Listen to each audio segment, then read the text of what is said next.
Shalom semua jemaat yang dikasihi, bertemu di dalam perkongsian firman Tuhan pada minggu ini. Dan sebelum kita mendengarkan perkongsian firman Tuhan, saya ingin mengajak semua jemaat untuk berdoa bersama-sama. Mari kita berdoa.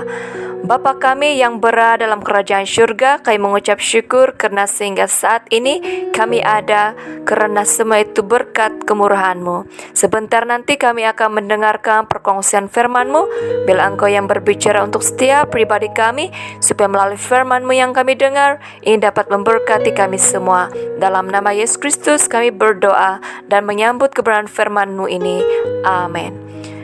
Jemaat yang terkasih, mari kita buka Alkitab di surat Efesus pasal 4 ayat 1 hingga 16. Saya bacakan dalam terjemahan bahasa Indonesia seperti ini. Kesatuan jemaat dan karunia yang berbeda-beda. Sebab itu aku menasihatkan kamu, aku orang yang dipenjarakan karena Tuhan, supaya hidupmu sebagai orang-orang yang telah dipanggil berpadanan dengan panggilan itu. Hendaklah kamu selalu rendah hati, lemah lembut dan sabar.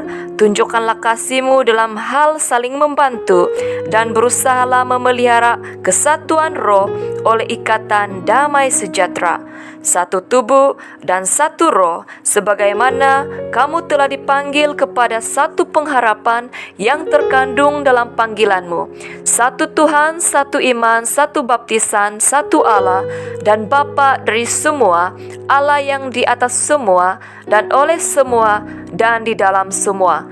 Tetapi kepada kita masing-masing telah dianugerahkan kasih karunia menurut ukuran pemberian Kristus. Itulah sebabnya kata Nas, tak kala ia naik ke tempat tinggi, ia membawa tawanan-tawanan, ia memberikan pemberian-pemberian kepada manusia. Bukankah ia telah naik? Bererti bahwa ia juga telah turun ke bagian bumi yang paling bawah.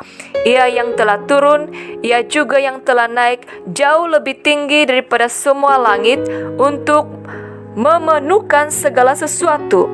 Dan ialah yang memberikan baik rasul-rasul maupun nabi-nabi, baik pemberita-pemberita Injil maupun gembala-gembala dan pengajar-pengajar, untuk memperlengkapi orang-orang kudus bagi pekerjaan pelayanan, bagi pembangunan tubuh Kristus, sampai kita semua telah mencapai kesatuan iman dan pengetahuan yang benar tentang Anak Allah, kedewasaan penuh dan tingkat pertumbuhan yang sesuai dengan kepenuhan Kristus, sehingga kita bukan lagi anak-anak yang diombang-ambingkan oleh rupa-rupa angin pengajaran, oleh permainan palsu manusia dalam kelicikan mereka yang menyesatkan, tetapi dengan teguh berpegang kepada kebenaran di dalam kasih, kita bertumbuh di dalam segala hal ke arah Dia, Kristus yang adalah kepala.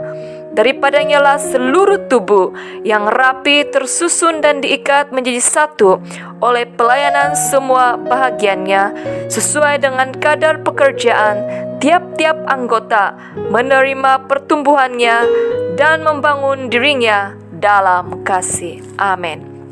Jemaat yang terkasih, subtema kita pada minggu ini ialah memelihara kesatuan.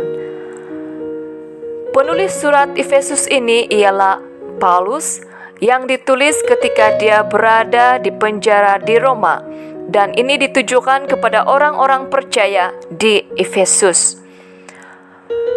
Paulus ingin menyampaikan nasihat melalui teks ini, yaitu nasihat untuk memelihara kesatuan dalam pelayanan walaupun memiliki karunia yang berbeza-beza. Juga supaya semua orang percaya mencapai kesatuan iman dan pengetahuan yang benar tentang Kristus serta bertumbuh sesuai dengan kepenuhan Kristus. Bagaimana untuk kita memelihara kesatuan di dalam keluarga, jemaat, dan kehidupan kita?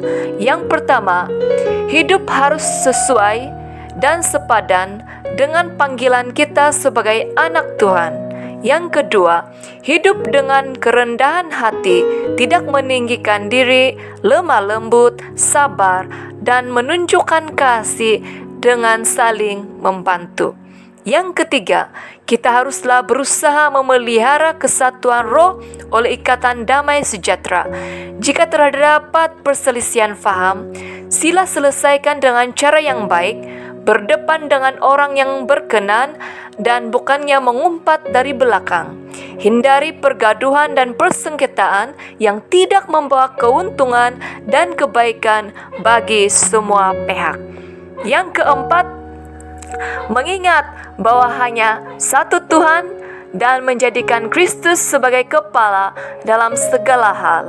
Walaupun kita mungkin adalah ketua dan orang atasan dalam lingkungan keluarga dan jemaat, tapi ingatlah bahwa di atas segala sesuatu kita ada Tuhan yang menjadi kepala.